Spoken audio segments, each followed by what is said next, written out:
Donc, bonjour à vous tous. Merci grandement de venir vous joindre à nous pour notre célébration de la Pâque chrétienne. Cette célébration, en fait, de la victoire de la vie sur la mort, et en particulier de la résurrection du Seigneur Jésus lui-même d'entre les morts. Et comme l'apôtre Paul, on peut s'exclamer ce matin, on peut s'exclamer dans cette réjouissance-là en disant « Ô mort, où est ta victoire? Et ô mort, où est ton aiguillon? Où est ta capacité lorsqu'on regarde le Seigneur Jésus et cette grande victoire qui va présager notre victoire un jour? » Mais ce matin, j'aimerais qu'on puisse se concentrer un peu.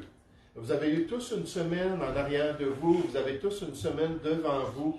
Si c'est possible d'enlever la cassette, qu'est-ce que c'est une cassette? Je veux dire le CD, d'enlever le CD, puis de mettre ça de côté, puis d'oublier nos tracas, et là de venir, parce qu'on s'est réunis, on a fait l'effort, de se concentrer sur le Christ ressuscité. Tous ensemble, qu'on puisse se rappeler cet événement historique de la Bible, ce miracle divin extraordinaire qui concerne Jésus, qui concerne le plan de Dieu pour chacun de nous et qui concerne aussi notre victoire à venir un jour sur la mort, parce que Jésus, ce n'est que le début. Ce n'est que le début de cette œuvre miraculeuse que Dieu va accomplir dans chacune de nos vies. Donc, je vous invite à tourner dans l'Évangile de Luc au chapitre 24. Exceptionnellement, le texte va être à l'écran pour aider ceux qui peut-être connaissent moins les Écritures et trouvent ça un peu plus difficile de suivre dans la Bible. Surtout si vous êtes rendu à mon âge où ça prend une Bible. Je prêche d'habitude dans une grosse Bible, grand format, juste pour être certain d'être capable de bien lire. Mais donc, ça va être à l'écran pour nous aider. Mais j'aimerais qu'on puisse regarder Luc chapitre 24. C'est un des témoignages des gens qui ont été témoins de ce qui s'est produit avec le Seigneur Jésus. J'aimerais qu'on puisse considérer le fait qu'il est vivant. Il est vivant, Jésus. Ce n'est pas juste un personnage historique. Ce n'est pas juste un grand enseignant. Ce n'est pas juste un prophète de Dieu. Non, c'est le Christ ressuscité qui est là pour être dans notre vie, qui cogne à la porte de notre cœur. Les Écritures nous disent pour dire « Ouvre la porte, laisse-moi rentrer. » Moi, je n'arriverai pas avec un bulldozer. Je n'arriverai pas là avec un outil des policiers, des fois qu'on voit, là, puis ils défoncent les portes et disent « Moi, je ne ferai pas ça dans ta vie. Je veux que tu ouvres la porte volontairement. » Et c'est ce qui nous encourage à faire ce matin. Et on voit ça dans Luc chapitre 24, cette résurrection au verset 1, on nous dit « Le premier jour de la semaine, le dimanche, elles se rendirent au sépulcre de grand matin, portant les aromates qu'elles avaient préparés. » Ça, c'est les femmes qui étaient des disciples du Seigneur Jésus. On va les nommer un peu plus tard. Elles trouvèrent que la pierre avait été roulée de devant le sépulcre, une pierre d'environ 1,5 tonnes à 2 tonnes en moyenne, d'après ce qu'on apprend de l'archéologie des temps bibliques. Donc, ce n'était pas ces petites dames-là qui allaient arriver et bouger ça, mais elles étaient contentes. « Wow! Quelqu'un le fait pour nous, la pierre a été roulée. » Et étant entrées, verset 3, elles ne trouvèrent pas le corps du Seigneur Jésus. Comme elles ne savaient que penser de cela, voici 2 hommes leur apparurent, en habits resplendissants. Saisies de frayeur, elles baissèrent le visage contre terre, mais ils leur dirent, donc 2 anges qui sont là, puis ils leur disent, « Pourquoi cherchez-vous parmi les morts celui qui est vivant? Il n'est point ici, mais il est ressuscité. Souvenez-vous de quelle manière il vous a parlé pendant son ministère, Jésus, lorsqu'il était encore en Galilée, et qu'il disait, « Il faut que le Fils de l'homme soit livré entre les mains des pécheurs, qu'il soit crucifié et qu'il ressuscite le 3e jour. » Donc, il l'a prophétisé dans son ministère. Il a dit à ses disciples, écoutez, une grande trahison va se produire avec Judas, une grande injustice va se produire de la part des Juifs et des Romains. On va me livrer, on va me crucifier. Je vais mourir, je vais être enseveli, mais ce ne sera pas la fin de l'histoire. Je vais ressusciter, je vais revenir à la vie, puis je vais même venir en Galilée vous voir, puis vous donner vos instructions en tant que disciple. Donc, il leur a annoncé ça au verset 8, et elle se souvint des paroles de Jésus. Verset 9. À leur retour du sépulcre, elles annoncèrent toutes ces choses aux 11, donc il y avait Judas qui avait quitté, mais il restait 11 apôtres, et à tous les autres. Celles qui dirent ces choses aux apôtres étaient Marie de Magdala, Jeanne, Marie, mère de Jean, et les autres qui étaient avec elle, toutes des dames qui ont servi Jésus pendant son ministère. Ils prirent ces discours, là on parle des 11, puis ceux qui étaient assemblés avec eux, ils prirent ces discours pour des rêveries. Voyons donc, c'est des femmes qui nous disent ça dans les différentes pratiques et croyances juives. Une femme n'avait pas beaucoup de témoignages, surtout si elle devait rendre témoignage en cours. On disait, bien, ça prendrait au moins 2 femmes pour qu'on ait confiance en, comme si c'était le témoignage d'un homme. Donc là, ils disent, voyons donc, c'est des rêveries. Et ils ne crurent pas, ces femmes. Mais Pierre se leva et courut au sépulcre, s'étant baissé. Il ne vit que les linges qui étaient à terre, puis il s'en alla chez lui dans l'étonnement de ce qui était arrivé. Là, on va sauter jusqu'au verset 36. Puis on saute le témoignage de 2 hommes qui étaient sur la route d'Emmaüs, qui s'en allaient à la campagne. Puis là, ils ont rencontré Jésus, sont revenus, puis on va juste en parler un petit peu tout à l'heure, sont revenus le dire eux autres aussi aux 11. Maintenant, on va tout sauter ça, puis on va revenir au verset 36. Tandis qu'il parlait de la sorte, ces 2 hommes-là, qui sont arrivés de la campagne, lui-même, Jésus, se présenta au milieu d'eux et leur dit, « La paix soit avec vous. Shalom. Shalom. Soyez en paix. » Saisis de frayeur et d'épouvante, ils croyaient, les disciples, les apôtres, voir un esprit, un fantôme. Mais il leur dit, « Pourquoi êtes-vous troublés? Et pourquoi pareille pensée s'élève-t-elle dans vos cœurs? Voyez mes mains et mes pieds. C'est bien moi.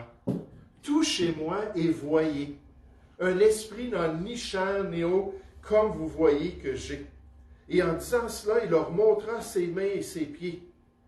Comme dans leur joie, ils ne croyaient point encore, et qu'ils étaient dans l'étonnement, il leur dit, « Avez-vous ici quelque chose à manger? » Ils lui présentèrent du poisson rôti et un rayon de miel. Il en prit, il en mangea devant eux. Verset 44. Puis il leur dit, c'est là ce que je vous disais lorsque j'étais encore avec vous dans le ministère parmi les apôtres, qu'il fallait que s'accomplisse tout ce qui est écrit de moi dans la loi de Moïse, dans les prophètes et dans les psaumes, les 3 divisions de l'Ancien Testament. Alors il leur ouvrit l'esprit, puis Seigneur, ouvre nos esprits ce matin. C'est ce que je demande. Aide-nous à saisir ces choses. Il leur ouvrit l'esprit afin qu'ils comprennent les Écritures, qu'ils comprennent la signification de ce qui venait de se passer. Et il leur dit, ainsi il est écrit que le Christ souffrirait, qu'il serait battu, qu'il serait maltraité, au point que son corps, d'après certains passages prophétiques, n'avait même plus l'air d'un corps humain. Il était totalement blessé. Mel Gibson, lorsqu'il a fait La Passion de Christ, un film là, qui démontre un peu ce que Jésus a vécu, il y a plein de monde qui se sont moqués de lui. Parce que quand Jésus était sur la croix, c'était l'ocumène. Il était ensanglanté partout. Sur son corps, il y avait toutes les déchirures, des coups de fouet, et ceux qui ont dit, voyons donc. C'était pas le vieux film standard Jésus de Nazareth où on le voit sur la croix, puis il y a juste peut-être une petite goutte de sang ici. Puis là, on s'est moqué de lui, mais Mel Gibson, ce qu'il a fait, c'est qu'il a étudié l'histoire, puis cette crucifixion notoire des Romains, pour voir comment est-ce qu'ils faisaient les choses, puis il s'assurait que la personne, quand elle était crucifiée, là, qu'il ne reste plus bien de courage à cette personne-là. Elle était totalement blessée en profondeur. On disait que les plaies étaient tellement ouvertes que des fois, on pouvait même voir les organes internes, les organes vitaux, tellement la peau, la chair, tout était arraché. Et là, ils ont vu Jésus dans cet état-là. Il dit, il fallait que le Christ souffre, verset 46, qu'il ressusciterait des morts le 3e jour. Dieu l'avait dit. Et que la repentance, ça va être pratique pour nous tout à l'heure en tant que chrétiens. La repentance, c'est le pardon des péchés, serait prêché en son nom à cause de son sacrifice à toutes les nations, à commencer par Jérusalem. Ça a commencé par Jérusalem, ça continue à travers les nations depuis 2000 ans. C'est le témoignage de ceux qui le connaissent, c'est le témoignage de ceux qui ont expérimenté cette nouvelle vie-là, parce qu'il est vivant, Il veut nous transformer.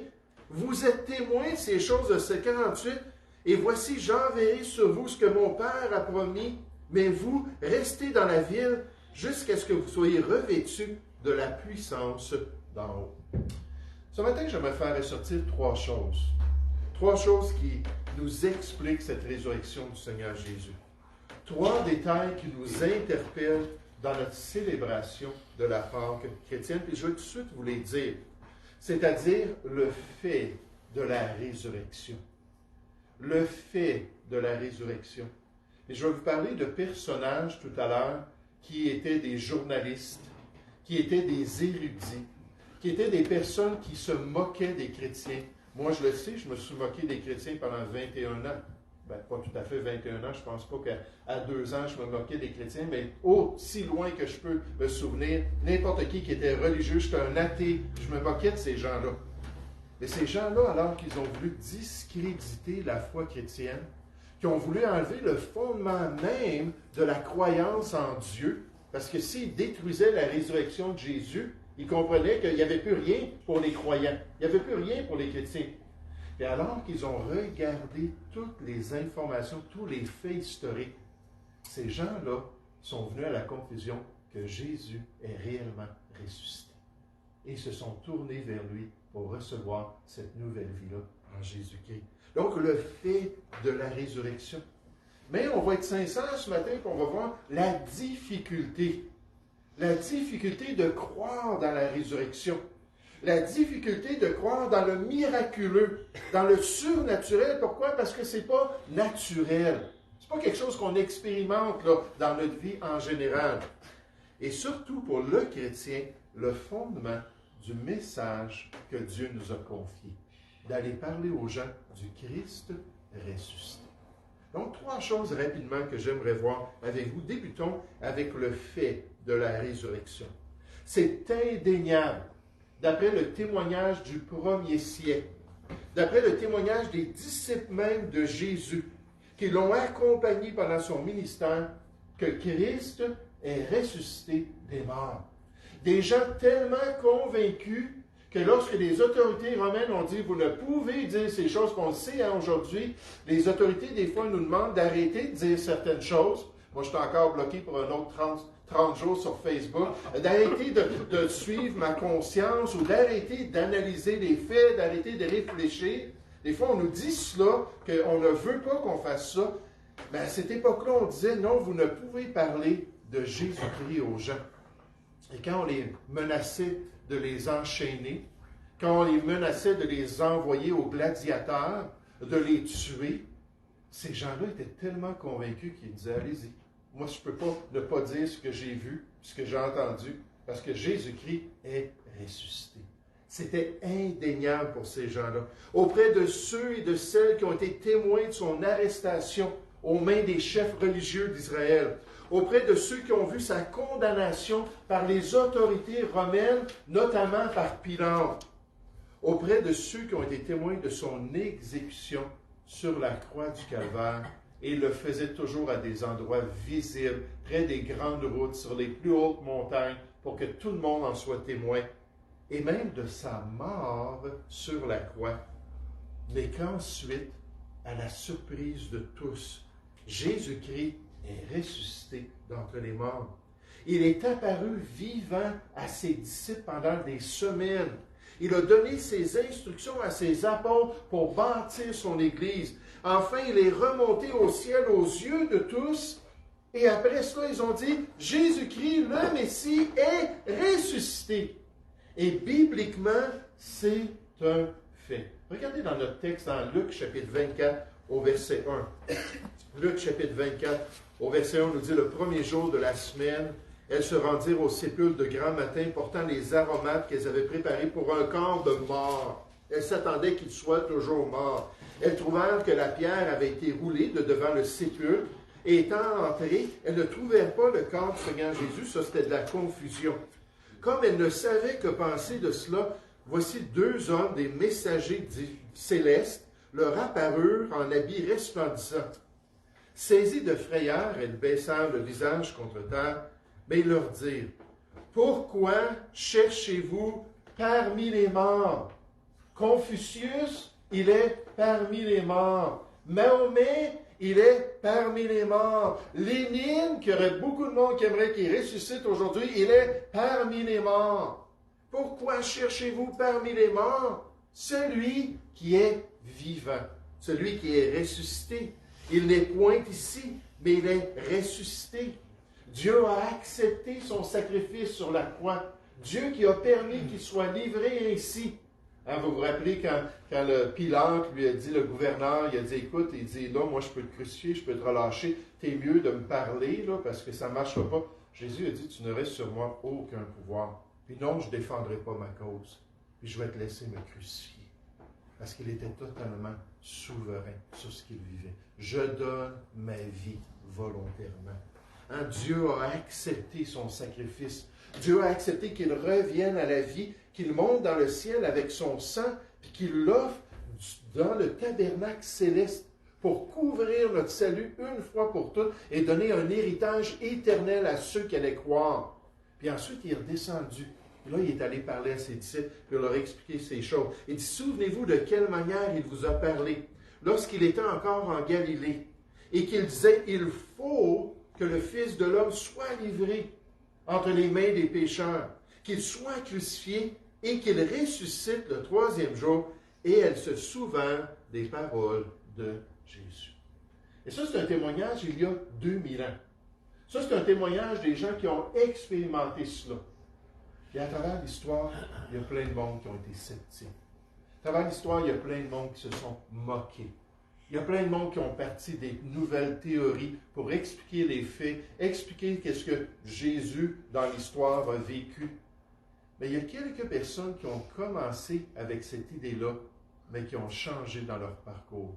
Un journaliste qui est passé d'athée, parce qu'il était un athée, à une personne sauvée, a décrit cette importance-là du récit biblique et historique concernant la personne de Jésus. Ce qui est arrivé avec cet homme-là, c'est qu'un jour, sa femme est revenue. Elle était sortie un soir pour une réunion. Vous ne savez pas où elle était partie. Lui, il était journaliste pour un grand journal américain à Chicago. Puis là, tout à coup, sa femme revient. Elle dit, chérie, je suis sauvée. Je suis sauvée. Il dit, de quoi tu parles? Elle dit, j'ai mis ma foi en Jésus-Christ. Elle dit, c'est extraordinaire la paix que j'ai, c'est extraordinaire la joie que j'ai dans mon cœur. C'est vraiment merveilleux, la bonne nouvelle de Jésus-Christ. Il a dit, fou. Moi, je me souviens quand je l'ai dit à mes parents, ils m'ont dit, il est fou. Il a tombé sa tête. Il y a quelque chose qui s'est produit. Il y a peut-être un AVC dans le cerveau. Fait que là, elle lui dit ça, puis lui, ben, OK, c'est beau. Puis là, à travers les prochaines semaines, il a vu un changement. Il a vu son attitude, son respect, sa joie de vie. Puis là, elle a demandé la permission de permettre à certains chrétiens de venir chez elle, puis de commencer à expliquer avec elle c'est quoi la profondeur des Écritures, essayer de lui enseigner la Bible. Fait qu'il dit, oh oui, il n'y a pas de problème. Fait que là, c'était toujours dans une pièce, puis il n'était pas loin de la pièce, puis il écoutait. Puis là, toute l'explication de la vie chrétienne, puis c'est quoi les prochaines étapes une fois qu'on est sauvé, bien sûr. Là, il entendait ça, puis il dit, il faut absolument que je réfute ces gens-là. Il faut absolument que je m'instruise. Donc, c'est un journaliste. Quelqu'un m'a dit récemment que tous les pasteurs devraient prendre des cours de journalisme. Parce que tous les pasteurs ont besoin d'être bien au courant de ce qui se passe dans notre société, pour le bien du troupeau, pour chacun de nous. Fait que lui, ben, il était un journaliste, puis il a commencé à aller chercher des documents, puis à lire la Bible, puis à regarder les récits. Puis là, il explique ce qui s'est produit dans son cœur.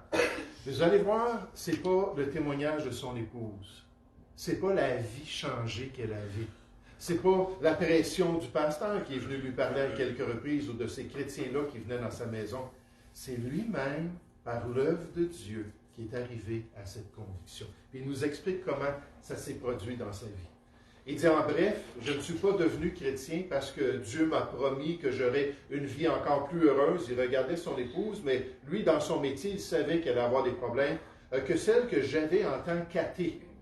Il n'a jamais rien promis de tel. Donc, ce n'est pas la vie en rose, si tu es sauvé, tout est beau, tout est merveilleux. C'est pas ça du tout. En fait, le suivre entraînerait inévitablement une rétrogradation énorme aux yeux du monde. Vous vous rappelez Elvis Presley, quand un évangéliste lui a parlé, il a dit, moi, là, Il dit, j'ai été élevé dans l'Église baptiste, j'ai été élevé là, dans les louanges chrétiennes, j'ai fait un choix un jour. Il dit, de revenir à ces choses-là, ça me coûterait trop cher. Ça me coûterait trop cher. Diane Dufresne, elle a dit la même chose quand son guitariste principal a connu le Seigneur Jésus, puis il est venu lui partager ça. Elle dit, mais non, elle dit, ça me coûterait trop cher, je perdrais ma popularité, je perdrais là, mes capacités là, au niveau là, de l'influence que j'ai dans la société, puis la notoriété de qui je suis. Je ne peux pas devenir chrétienne. Donc lui, il a dit, c'était pas avantageux pour moi. C'est pas pour ça que je me suis tourné vers Dieu.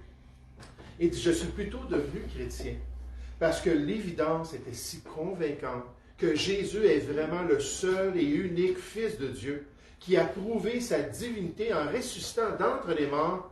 Cela signifie que le suivre était la démarche la plus rationnelle, et c'est pas comme ça que la plupart du monde décrirait ça aujourd'hui, mais c'était la démarche la plus rationnelle et la plus logique que je pouvais entreprendre.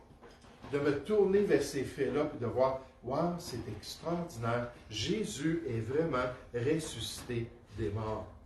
J'aimerais juste vous parler d'un autre exemple. Comment est-ce que lorsqu'on analyse la parole de Dieu, sérieusement, comment est-ce qu'on considère historiquement et pratiquement ces faits, comment ça devient vraiment un incitatif. Ça nous encourage à nous tourner vers Jésus et à croire en lui. Ça s'est produit dans la vie du docteur Frank Morris. Et lui aussi a vu des chrétiens. Lui aussi connaissait des gens qui disaient être sauvés. Il dit, c'est quoi cela? Et lui aussi, en tant qu'érudit, a décidé d'analyser les faits. Il a décidé de regarder toutes les évidences bibliques et historiques sur la résurrection de Jésus. Puis son objectif, c'était de réfuter ces choses-là, de contredire ce que les chrétiens croyaient. Puis on dit cela concernant son processus, et dit concernant la résurrection, on parle de cela à Pâques en ce moment, la résurrection du Fils de Dieu. Et il croyait que quelqu'un avait ajouté un mythe à la vie merveilleuse de Christ. Il dit, bon, les évangiles nous parlent du ministère de Jésus, de son enseignement. Il dit, ça, je reconnais que Jésus, c'était un maître extraordinaire. Il a fait des choses extraordinaires. Puis là, à la fin, il a fallu qu'il rajoute ça. Parce qu'on l'a livré, il a été crucifié, puis là, ils ont dit, il est ressuscité des morts. C'est un mythe. Ça n'a pas de base historique. Il décida d'écrire même un livre pour réfuter le mythe de la résurrection. C'est un grand érudit, puis c'est un grand auteur. Il a dit, tiens, je vais me concentrer là-dessus, je vais écrire un livre, ça va être un autre best-seller. Puis là, je vais parler que c'est pas vrai que Jésus est ressuscité. Alors qu'il faisait des recherches en Palestine, il est allé à la source en terre promise. Alors qu'il faisait des recherches, il devint un croyant. Il est revenu d'Israël. Il a dit à son éditeur, il a dit à ses amis, il a dit à tout le monde avec qui il travaillait qu'il était devenu un enfant de Dieu. Pourquoi? À cause des faits. Les Écritures affirment, mais maintenant, Christ est ressuscité des morts. Ça, c'est une affirmation biblique qui est digne de notre foi, qui est digne de notre confiance. Les faits sont là pour ceux qui veulent rechercher, ceux qui veulent analyser les choses. Jésus est vivant, il est ressuscité. Et vous savez, même l'apôtre Paul qui écrit ces paroles, et maintenant Christ est ressuscité des morts. C'est exactement la résurrection de Christ qui a changé sa vie. D'un homme qui était cruel, d'un homme qui était violent, d'un homme qui persécutait ceux qui se disaient chrétiens, à un apôtre de l'Église de Jésus-Christ. Pourquoi? Parce qu'il a compris lui-même en rencontrant le Christ ressuscité que ces choses étaient vraies. Le fait de sa résurrection. Maintenant, est-ce que c'est quelque chose qui est facile à croire? Moi, j'ai été élevé comme un athée, puis je vais en parler dans un instant. Mais quand quelqu'un est arrivé avec la Bible, il a essayé de m'enseigner la Bible, j'aimerais vous dire, déjà, la Bible, c'était difficile à croire pour moi. C'était pas un réflexe, oh oui, moi je crois à ma Bible, je crois à la Bible, puis je crois à ce que Dieu a dit, puis à l'Église, puis ça. Mon épouse, elle, qui avait été élevée dans le catholicisme, c'était totalement le contraire. À l'âge de 19 ans, quand un pasteur est venu lui témoigner, puis il a cité la Bible, tout de suite, oh, c'est la Bible. Parce qu'elle croyait que la Bible, c'est un livre unique. C'est un livre qui venait de Dieu. Et la Bible agit dans le cœur de ceux qui croient. Ça a transformé sa vie. Mais c'est pas facile. Là, c'est les gens même à l'époque du Seigneur Jésus. Ceux qui l'ont entendu prophétiser, je vais mourir, je vais être rejeté par les anciens, livré aux païens, puis je vais être crucifié, puis je vais ressusciter des morts. Ces gens-là même qui l'ont côtoyé, puis ont entendu ces choses-là, c'était difficile pour eux de croire ces choses. C'était difficile d'accepter un événement extraordinaire, un événement unique. Combien d'entre vous avez vu un mort ressuscité? Je baisse ma main tout de suite. C'est pas quelque chose qui se passe. Comme j'ai dit, quand on va à des obsèques, à des funérailles, on voit le cadavre, puis le cadavre, il ne bouge pas, là. Il n'y a rien qui se passe avec lui, là, parce qu'il n'y a plus de vie dans son corps. Mais là, ces gens-là qui ont connu le Seigneur Jésus, ces gens-là qui l'ont même vu pendant son ministère, quand on leur a dit, il est ressuscité, on dit, wow, pouce, mon père disait toujours ça, pouce, mais pouce égal. Exagère pas. Regardez au verset 9 de notre texte. À leur retour du sépulcre, ces femmes-là, eux, ont eu le message des anges. Elles annoncèrent toutes ces choses aux 11 et à tous les autres. Celles qui dirent ces choses aux apôtres étaient Marie de Magdala, Jeanne, Marie, mère de Jean, et les autres qui étaient avec elle. Ils prirent ces discours pour des rêveries, et ils ne crurent pas ces femmes. Voyons donc. Quelqu'un qui ressuscite des morts. Puis en plus, Dieu aurait permis que ce n'est pas les 11 qui ont été témoins de ça, c'est vous, des femmes. Donc, on ne veut rien savoir, verset 12. Mais Pierre se levant, courut au sépulcre.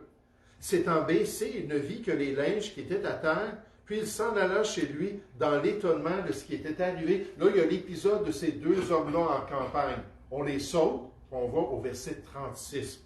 Regardez, c'est un gros passage qu'on a ce matin, verset 36. Tandis qu'il parlait de la sorte, lui-même se présenta au milieu d'eux et leur dit, « La paix soit avec vous. » Là, ce n'est plus le témoignage de quelqu'un d'autre, c'est Jésus le ressuscité qui apparaît là. « Shalom, la paix soit avec vous. » Saisi de frayeur et d'épouvante, il croyait voir un esprit.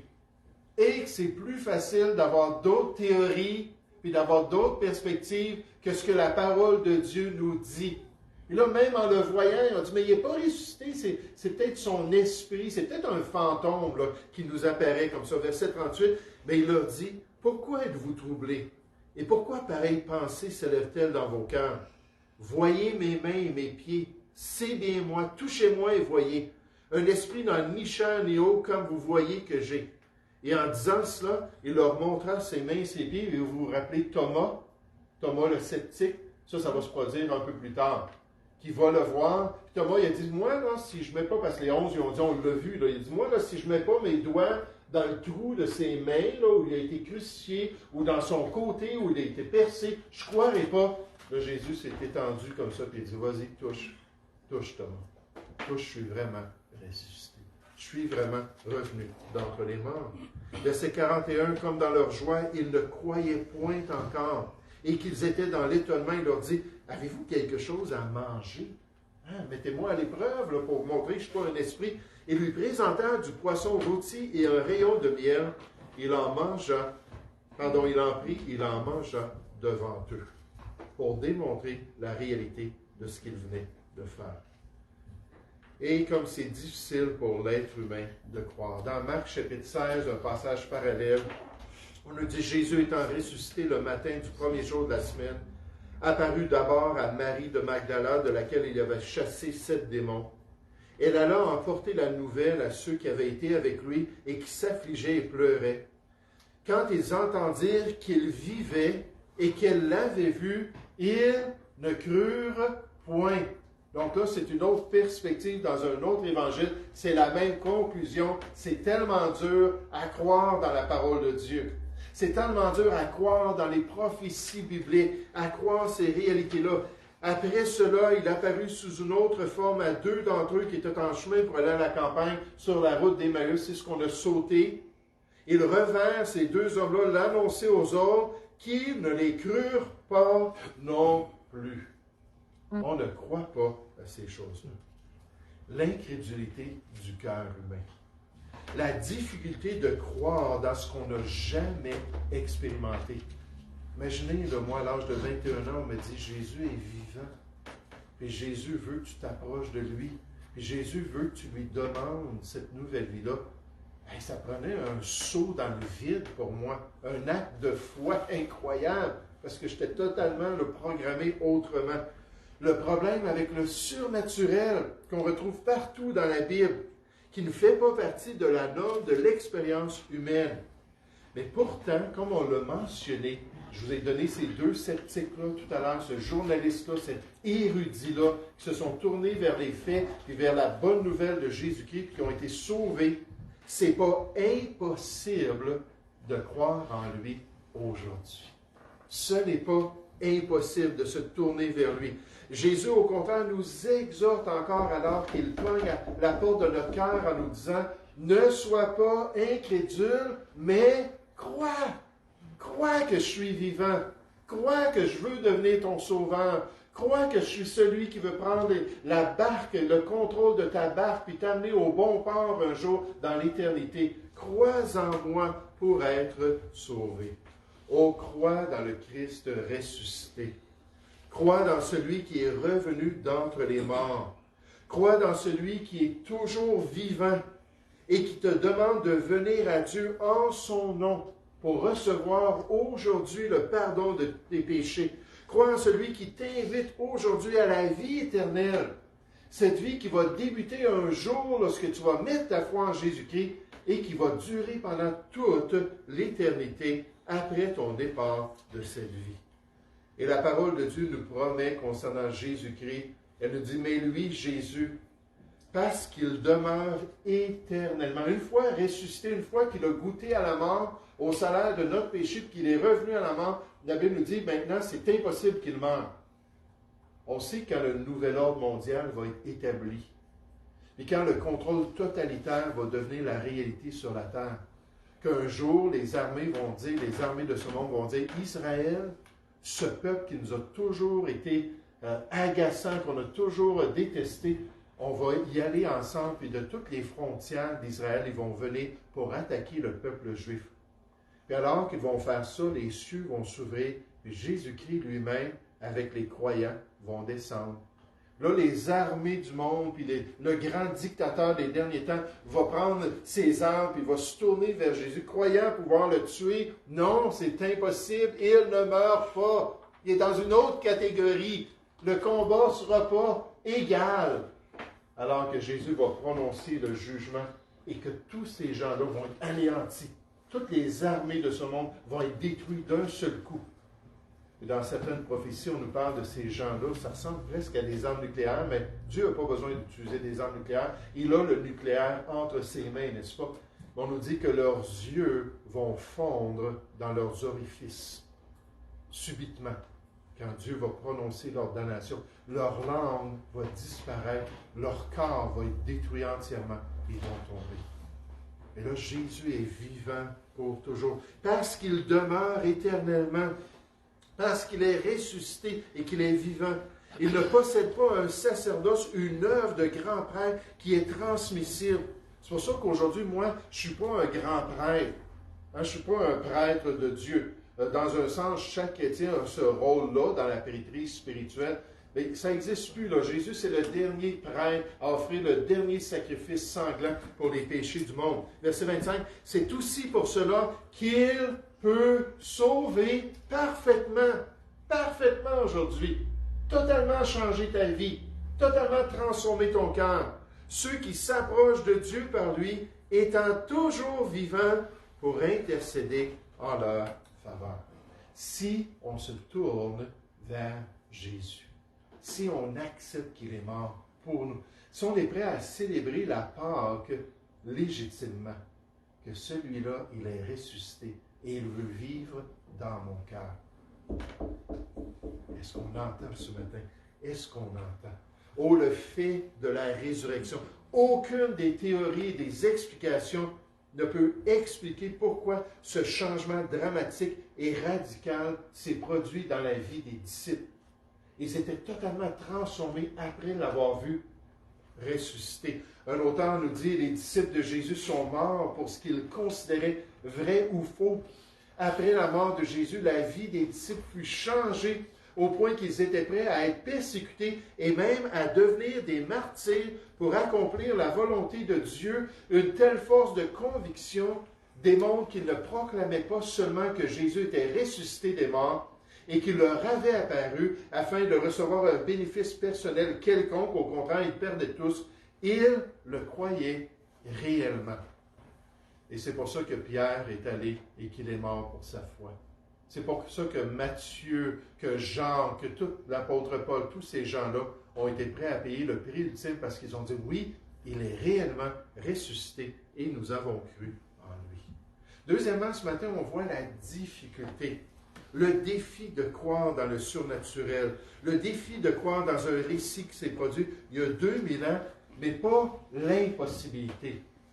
Si on laisse le Seigneur toucher notre cœur, si on s'ouvre à son œuvre dans notre vie, on peut se tourner vers lui et recevoir cette nouvelle vie-là qui se trouve en Jésus-Christ. Et juste en passant, pour le Seigneur Jésus, l'incrédulité, c'est très grave. Remarquez ce qu'il a dit à ses apôtres. Enfin, il apparut aux 11, un autre passage dans Marc, pendant qu'ils étaient à table, et il leur reprocha leur incrédulité et la dureté de leur cœur. Quand c'est rendu tellement dur à nous amener à croire, tellement dur à toucher à notre conscience qui est flétrie, qui est endurcie, pour nous permettre de nous tourner vers lui, parce qu'ils n'avaient pas cru ceux qui l'avaient vu ressusciter. C'est pas impossible de se tourner vers lui, c'est pas impossible de croire à ces faits-là concernant sa résurrection. Et Dieu nous appelle, chacun de nous, à considérer ce que Jésus a fait pour nous. Et dernièrement, ce matin, j'aimerais qu'on puisse considérer en tant que chrétien le fondement du message de l'Église. Le fondement du message, la base de l'Évangile de Christ, la vérité centrale que le croyant doit partager avec le monde qui l'entoure. La bonne nouvelle que Christ est un sauveur vivant. Et moi, je me souviens quand je suis rentré dans ce petit commerce, c'était un magasin de produits naturels, surtout une boulangerie de produits naturels. Puis je suis rentré là. Puis là, j'ai vu un couple qui était il était derrière le comptoir en train de servir. Puis là, il y avait plusieurs clients.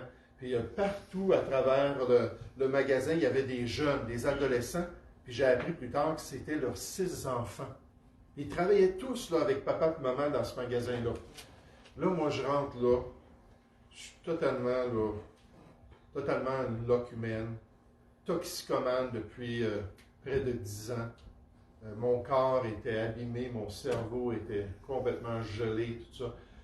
Puis là, je vais voir ces gens-là, puis là, ils commencent à me parler de Dieu, tout ça. Puis je leur dis, moi, je suis un athée. Moi, je suis un athée, j'ai été élevé par des athées, puis je suis un athée, puis je vais mourir comme un athée. Comme des fois, les gens disent pour leur religion nationale ou pour la tradition populaire. Et là, ils disent, il n'y a pas de problème, il n'y a pas de problème. Tu demandais c'était quoi les posters avec des beaux paysages, puis des petits mots en dessous, puis les traités qui étaient sur les murs, tout ça. Et je dis, non, moi, je suis un athée. Puis là, mais à travers ce temps-là, j'allais toujours acheter, et ils étaient très proches d'où j'habitais, de la nourriture. Et là, je voyais la joie de la famille, je voyais là, comment il y avait un bel entrain, puis du respect. Je venais d'une famille qui était détruite. Mes parents étaient divorcés, ça avait été terrible, c'était de la chicane toute ma vie dans la famille. Là, c'était après 22 ans, ils ont dit c'est assez, puis ils se sont divorcés. Là, je vois ça, ça me travaille dans le cœur. Et là, finalement, je décide d'aller à leur église. Moi qui se disais un athée, malgré que j'étais dans le nouvel âge, je n'étais pas vraiment athée, j'avais beaucoup de foi. J'ai été dans les sciences ésotériques, j'ai été même dans l'occultisme et le spiritisme. Donc, je suis allé profondément, là. Même, je venais ici, pas loin de Drummondville, il y avait une pyramide sur le bord de l'autoroute 20, et à chaque mois, environ chaque 2 mois, je venais recharger ma pile spirituelle. J'avais beaucoup de foi. Et là, finalement, bon, je vais à l'église, je déteste ça, j'ai juste hâte de sortir, c'est tous des hypocrites. Le pasteur me dit, est-ce qu'on pourrait se rencontrer cette semaine-là? Bon, je faisais toujours ça avec les gourous. Hein? Quand j'allais dans un groupe, là, je dis, OK, bon, ben, je vais parler avec vous. Fait que je vais voir son bureau d'affaires. Il ouvre la Bible, il me montre qui je suis. Il dit, on est tous des pécheurs, car tous ont péché. On a tous fait le mal. C'est pas le bien, notre problème, c'est le mal qu'on a fait. Et Dieu nous condamne. Mais au lieu de te condamner toi, il a condamné son fils qui est mort sur la croix, qui est ressuscité. Là, il est vivant au ciel. Il dit, si tu veux, tu peux te tourner vers lui et l'invoquer, demander, Jésus, viens donc dans ma vie. Toutes ces choses-là, là, dans juste quelques minutes, là, qui m'expliquent ça, tout ce qu'il me disait, bang, bang, bang, ça me rentrait dedans. Et avant ça, là, il y a du monde qui ont essayé de m'évangéliser quand j'étais adolescent. C'était, je veux rien savoir. Et là, j'avais détruit ma vie. J'avais ruiné toutes choses. Et là, j'étais disposé. Puis comme ces sceptiques-là que j'ai mentionnés, là, je me suis ouvert à Jésus, le ressuscité. Puis ma vie a totalement été transformée. Regardez au verset 49 dans le texte. Ma vie a totalement été changée par l'œuvre de Jésus-Christ. Au verset 49, ça dit, puis il leur dit, c'est là ce que je vous disais lorsque j'étais encore avec vous, qu'il fallait que s'accomplisse tout ce qui est écrit de moi dans la loi de Moïse, dans les prophètes et dans les psaumes. Alors il leur ouvrit l'esprit afin qu'ils comprennent les Écritures et leur dit, ainsi il est écrit, c'était Dieu même qui en avait parlé des siècles auparavant, que le Christ souffrirait, qu'il ressusciterait des morts le troisième jour, et que la repentance et le pardon des péchés seraient prêchés en son nom à cause de ce qu'il a fait sur la croix du Calvaire, à toutes les nations, à commencer par Jérusalem. Vous êtes témoins de ces choses. Merci Seigneur pour Alain et sa famille, qui non seulement avait un beau petit magasin que j'appréciais beaucoup, qui me nourrissait tellement avec de la bonne nourriture, qu'aujourd'hui on ne sait plus si c'est de la bonne nourriture qu'on a autour de nous. Des fois, c'est dur à trouver. Mais j'ai tellement bénéficié de cela. Mais merci Alain que tu avais le courage de dire, Jésus est mort, il est ressuscité, puis il est vivant aujourd'hui. Et grâce à ça, ce pasteur-là a pu me permettre d'être sauvé. Verset 49. Et voici, j'enverrai sur vous pour pouvoir accomplir cette œuvre, ce que mon Père a promis, mais vous restez dans la ville jusqu'à ce que vous soyez revêtus de la puissance d'en haut. Paul a dit concernant son ministère, alors qu'il est parti prêcher le message de Dieu. Il dit, je vous rappelle, frères, l'évangile, la bonne nouvelle que je vous ai annoncée, que vous avez reçu, dans lequel vous avez persévéré et par lequel vous êtes sauvés. Claude l'a lu tout à l'heure. Il dit, c'est à cause de ça que vous avez reçu ce pardon, que vous avez été libérés de la condamnation, que vous avez maintenant la paix avec Dieu, une nouvelle vie, si vous le retenez tel que je vous l'ai annoncé. Autrement, vous auriez cru en vain. Il dit, je vous ai enseigné avant tout, voici la bonne nouvelle, comme je l'avais aussi reçue, que Christ est mort pour nos péchés, il a été puni pour nous, selon les Écritures. Il est notre substitut, qu'il a été enseveli et qu'il est ressuscité le troisième jour, selon les Écritures, et qu'il est apparu à Céphas, puis aux 12. Ensuite, il est apparu à plus de 500 frères à la fois, dont la plupart encore sont encore vivants, et dont quelques-uns sont morts. Allez, Paul dit, allez poser des questions aux gens qui étaient là. Allez voir les apôtres, allez voir la nouvelle Église. Ils vont vous le dire que ça s'est produit ainsi. Ensuite, il est apparu à Jean, puis à tous les apôtres. Et cette responsabilité-là nous est donnée en tant que chrétiens, d'aller avec la bonne nouvelle, de partager ça à nos familles, à nos amis, à nos voisins, à nos compagnons de travail, à des étrangers. Puis j'apprécie tellement les gens dans l'assemblée qui sont prompts, ils vont rencontrer quelqu'un dans l'autobus, ils vont rencontrer quelqu'un au marché, ils vont toujours avoir des dépliants, puis ils vont dire, « Hey, as-tu entendu parler de ça? Jésus est vivant. Jésus veut être ton sauveur. » Et de partir avec cette réalité-là, la Bible me dit d'aller par tout le monde et de prêcher la bonne nouvelle que Christ est ressuscité à toute la création pour que tous puissent entendre cette bonne nouvelle. Et qui sait si ce ne sera pas un jeune homme de 21 ans, avec un corps meurtri, avec une âme brisée, qui va entendre ça et qui va dire, oui Seigneur, viens dans ma vie. Et Dieu va transformer sa vie par la grâce de Dieu. Un auteur nous dit, le chrétien qui est lié par son propre horizon, je dis des limites psychologiques. Moi, là, je ne parlerai pas à personne d'autre qu'à mes voisins, ou peut-être à mes amis, ou peut-être à ma famille. Viens pas me demander d'aller faire la distribution, ou d'aller parler dans les parcs, ou d'aller parler à quelqu'un d'autre. Mais des fois, on se limite. Paul a dit que lui, là, il avait une dette envers tous les hommes dans Romains chapitre 1. Que ce soit le savant ou l'ignorant, le barbare ou le scythe. Il dit, peu importe c'est qui. Il dit, j'ai une dette de partager l'Évangile. des fois, on se limite. Hein. Je me souviens, après le 11 septembre, je voyais vraiment beaucoup de murmures. Nous, on était aux États-Unis quand ça s'est produit, le 11 septembre. Les 2 avions, certains disent que ça ne s'est pas produit, OK, on n'embarque pas dans ça, mais les 2 avions qui auraient supposément rentré dans les tours à New York, puis là, toute l'accusation contre les pays musulmans, l'Afghanistan, l'Irak, toutes ces choses-là. Puis, beaucoup de monde, alors que nous, on était aux États-Unis, on visitait des églises partout, on entendait des murmures contre les musulmans, puis des murmures contre des gens qui venaient du Moyen-Orient, puis ça. Là, je disais, oui, mais il faut leur parler de l'Évangile. Ça fait partie de notre dette. Ils ont besoin d'être sauvés, eux autres aussi. Dieu veut qu'on soit ouvert envers tous les hommes. Il dit, quand un chrétien est lié, puis est bloqué par son propre horizon, l'Église qui vit simplement pour elle-même, il y a des assemblées, dès qu'ils atteignent 125 personnes, c'est terminé. Plus question d'évangéliser. Moi, je connais des églises qui ont 7000 personnes, puis ont tout un programme d'évangélisation dans la communauté incroyable. Parce qu'ils s'en foutent bien d'être 7000 personnes. Ce qu'ils veulent, c'est accomplir la responsabilité que Dieu a donnée. Puis comme je trouve ça triste, les églises qui se disent, on a assez de monde, plus besoin d'évangéliser. Non, il faut toujours continuer à prêcher la bonne nouvelle. Mais il dit, et l'Église qui vit simplement pour elle-même est vouée à mourir spirituellement de dénomination en dénomination. On a vu ça dans l'histoire. Et à sombrer dans la stagnation et la corruption. Nous ne remercions jamais assez Dieu de nous avoir donné non seulement tout un évangile à croire que Christ est ressuscité, mais aussi tout un monde à qui le donner, pour pouvoir le partager, parce qu'il y a des faits qui sont clairs et des témoignages qui sont dignes de personnes qui disent qu'il est ressuscité, et même de personnes aujourd'hui qui ne voulaient rien savoir de Dieu, de l'Église, de l'institution, et pourtant qui disent, oui, Jésus est venu dans ma vie. C'est ce que je voulais vous dire. Quand j'étais dans l'occultisme et toutes ces choses-là, le spiritisme, je cherchais à rencontrer des guides spirituels, à avoir des expériences. Je montais sur le toit de l'école, et j'étais au primaire, là. L'école Paul VI à Boucherville, c'était très dangereux. Il fallait que je me prenne après une affaire de ciment, puis que je m'agrippe à ça pour monter sur le toit. Je mettais des chandelles dans mes poches, puis là, je mettais des chandelles autour de moi, puis j'invitais les ovnis. On était des ufologues, ma mère et moi. Les ovnis à venir me chercher. Faites-moi visiter votre planète comme Raël. Hein, vous avez amené Raël sur votre planète, et je veux aller moi aussi sur votre planète. Et toutes sortes de choses que j'ai essayées. Là, ce jour-là, on m'a dit, Jésus est vivant, tu peux demander d'être sauvé et d'être transformé. Je l'ai fait. Puis j'ai dit, ben, OK, s'il veut le faire, ben, il va le faire.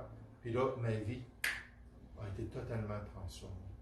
Et ça, c'est le témoignage de ces faits-là qui sont vivants. Oui, c'est dur croire, mais ce n'est pas impossible de croire. Et Dieu est à l'œuvre pour nous permettre de croire. C'est le fondement que nous, on a de ce merveilleux évangile qu'on peut partager partout autour de nous. Et dire aux gens, tourne-toi vers Jésus. Il est vivant. La Pâque chrétienne, c'est à chaque jour qu'on peut la vivre et pouvoir expérimenter ça pour la gloire de Dieu. Je pense qu'il faisait chaud ce matin. J'ai vu beaucoup de personnes partir, mais c'est pas grave. On est là, on veut honorer notre Sauveur qui est vivant. Prions ensemble. Oui, Père Céleste, je veux te louer, je veux te remercier pour ce privilège, Seigneur, de pouvoir te connaître et ce privilège de pouvoir marcher dans tes voies avec cet évangile extraordinaire. Oui, Seigneur, tu as transformé la vie de tes apôtres, de tes disciples au premier siècle. Puis depuis 2000 ans, on a ce témoignage à travers les annales de l'histoire que tu continues à sauver et à transformer nos vies. Aide-nous à être zélés, aide-nous à être encouragés, aide-nous à nous tourner vers les gens avec cette bonne nouvelle. Et pour ceux qui ne te connaissent pas encore aujourd'hui, pour ceux qui sont présents aujourd'hui, oh, que la Pâque chrétienne, ça ne soit pas juste un bon temps avec la famille ou un bon repas, ou quelque chose de traditionnel, que la Pâque chrétienne, ce soit le début d'une nouvelle vie par ta grâce. Seigneur, nous te prions au nom du Seigneur Jésus. Amen. Je vais vous demander de vous lever, s'il vous plaît. On va tourner au numéro 150 en terminant. Encore une fois, vous êtes tous invités à rester avec nous. Les parents, j'encourage les parents à bien surveiller leurs enfants. Pourquoi est-ce qu'on n'encourage pas que les enfants courent? C'est que c'est de la considération pour des personnes âgées. Oui, tu peux l'arrêter, merci. la considération pour les personnes âgées, pour pas qu'il y ait d'accident quelconque. On a des